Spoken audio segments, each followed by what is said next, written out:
June 26-এর ওষুধ বিক্রি করতে পারবে না, রাখেন। এগুলো সব মেয়াদের জন্য।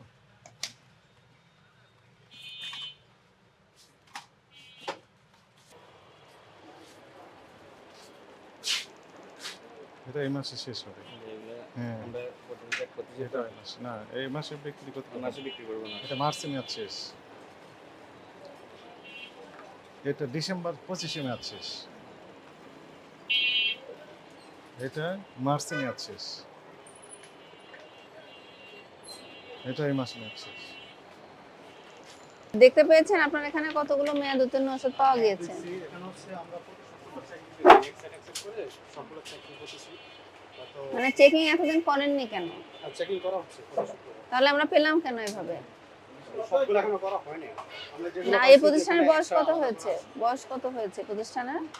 প্রতিষ্ঠানে 10 বছর ব্যবসা করছেন।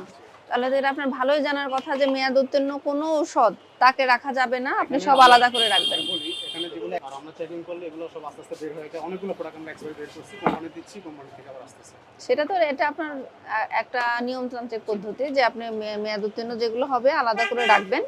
আলাদা করে দোকানে রাখলে তাতে কোনো আপত্তি নেই, সেটা ঘোষণা দিয়ে রাখবেন যেটা। কিন্তু আমরা সবগুলো ওষুধ আপনার তাক থেকে পেয়েছি, ঠিক আছে? এবং আইনত মেয়াদ উত্তীর্ণ ওষুধ বিক্রয় করাটা অপরাধ। 25 সালের ওষুধও তো পাওয়া গেল। এই যে 25 ডিসেম্বরে। তো আইনগতভাবে আপনার কোনো মেয়াদ উত্তীর্ণ ওষুধ তাকে রাখা যাবে না, হ্যাঁ, এটা ঠিক আছে? আপনি যেমন করে মেয়াদ উত্তীর্ণ ওষুধগুলো আলাদা রেখেছেন, এই ওষুধগুলো ওখানেই থাকার কথা, এগুলো আপনার তাকে থাকার কথা না, ঠিক আছে? রানিং মাস 10টা ওষুধ নিলেও কেউ খেতে পারবে না, সুতরাং রানিং মাসের ওষুধও আপনি বিক্রি করতে পারবেন না, সেই সময়টা আর নেই এই মাসে, ঠিক আছে? তো এখন মেয়াদ উত্তীর্ণ ওষুধ যেহেতু আপনার এখানে পাওয়া গিয়েছে, অনেকগুলো আমি ফ্রিজেও পেয়েছি, ওনাকে দেখিয়েছি। ফ্রিজের ওষুধ তো অনেক না, ফ্রিজেও কেন মেয়াদ উত্তীর্ণ ওষুধ থাকবে? ফ্রিজেও তো মেয়াদ উত্তীর্ণ ওষুধ থাকতে পারে না, ঠিক আছে? এই অপরাধে আপনাকে 10,000 টাকা জরিমানা আরোপ করা হলো, এটা আপনি পরিশোধ করবেন এবং আপনার তাকে একটাও মেয়াদ উত্তীর্ণ ওষুধ থাকা চলবে না, ঠিক আছে? সব ওষুধ এখানেই থাকবে।